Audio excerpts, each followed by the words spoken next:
શ્રી રામલલ્લાની પ્રતિષ્ઠા સંદર્ભે ભેસાણના ચૂડા ગામે જાહેર સભા।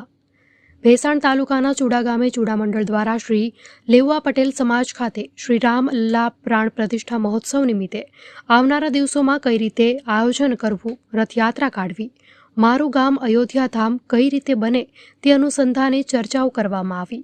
આ સભામાં ચૂડા, ખાખરા, હડમતિયા, મોરવાડા, સરદારપુર, ઉમરાળી, ગોરિયાળી ગામના શ્રી રામ ભક્તો આગેવાનો ઉપસ્થિત રહ્યા હતા અને આવનારા દિવસોમાં ગામના તમામ મંદિરોમાં રામધૂન, હનુમાન ચાલીસાના પાઠ કરવામાં આવે અને 22 જાન્યુઆરીએ જ્યારે શ્રી રામલલ્લા મંદિરમાં બિરાજમાન થાય ત્યારે શેરીઓ અને ગલીઓ શણગારવામાં આવે, ઘરે ઘરે રંગોળીઓ પૂરવામાં આવે અને સાંજના સમયે દીવડા પ્રગટાવવામાં આવે તેવી આહલેખ કરવામાં આવી હતી। જૂનાગઢથી પધારેલ રાષ્ટ્રીય સ્વયંસેવક સંઘના વરિષ્ઠ આગેવાન મિતુલ દેસાઈએ આપણી વિસરાતી સનાતન સંસ્કૃતિને મજબૂત બનાવવા માટે અને અત્યારના યુવાધનને પ્રેરિત કરવા ધર્મ સાથે સૌ સનાતનીઓ જોડાઈ રહે તે માટે જ્ઞાતિ જાતિનો ભેદભાવ મૂકીને એકસાથે મળી ઉજવણી કરવા પર ભાર મૂક્યો હતો। અહેવાલ પંકજ વેગડા, ભેસાણ।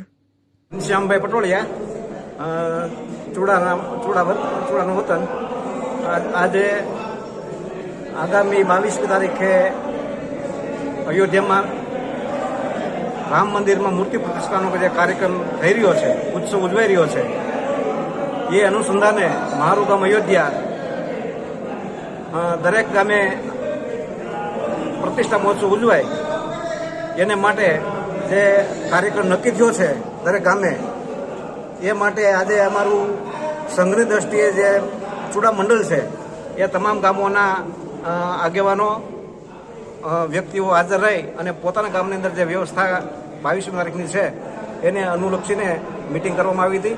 તે દિવસનો રામ જન્મભૂમિ ઉપર મંદિર બન્યું છે એ દિવસનો પ્રાણ પ્રતિષ્ઠાનો કાર્યક્રમ દરેક ગામે ખૂબ સારી રીતે ઉજવાય એ માટે જે આયોજન થયું છે એ મુજબ મારા ચૂડા ગામે સવારની અંદર દરેક ઘરે રંગોળી, તોરણ બંધાય, 9 વાગે શોભાયાત્રા નીકળે રામચંદ્ર ભગવાનની, બપોરે દરેક મંદિરોની અંદર મહાઆરતી થાય અને હનુમાન ચાલીસા અને રામધૂન થાય અને પ્રસાદ લઈ અને કાર્યક્રમ પૂરો થાય। સાંજના દરેક ઘરે દીપ પ્રાગટ્ય થાય અને એવી રીતે ખૂબ જ ધામધૂમથી, ભક્તિભાવથી ભગવાન રામનો જે પ્રતિષ્ઠા મહોત્સવ છે એ દરેક ગામે ખૂબ સારી રીતે ઉજવાય એ માટે આજે બધા જ લોકોને માર્ગદર્શન આપ્યું અને એ માટે આજે કાર્યક્રમ કર્યો હતો।